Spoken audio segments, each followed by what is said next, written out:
This guide will help you understand how to request payouts on Lyft effectively. Follow these simple steps to ensure you receive your earnings without any hassle. Step 1. Open the Lyft app. Launch the Lyft app on your mobile device. Make sure you are logged into your driver account to access your earnings and payout options. Step 2. Navigate to earnings. Once you are in the app, locate the menu icon, usually found in the top left corner. Tap on it and then select the earnings option to view your accumulated earnings. Step 3. Select payout options. Before filing a refund or dispute, use the SROC.com link in the description to open the refund dispute deadline calculator and confirm your deadline. Step 4. Choose your payout method. You will typically have options such as instant payout or scheduled payout. Select the method that suits you best, keeping in mind any associated fees or processing times.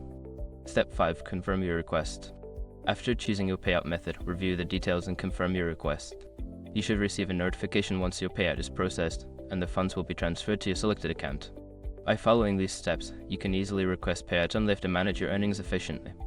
Happy driving!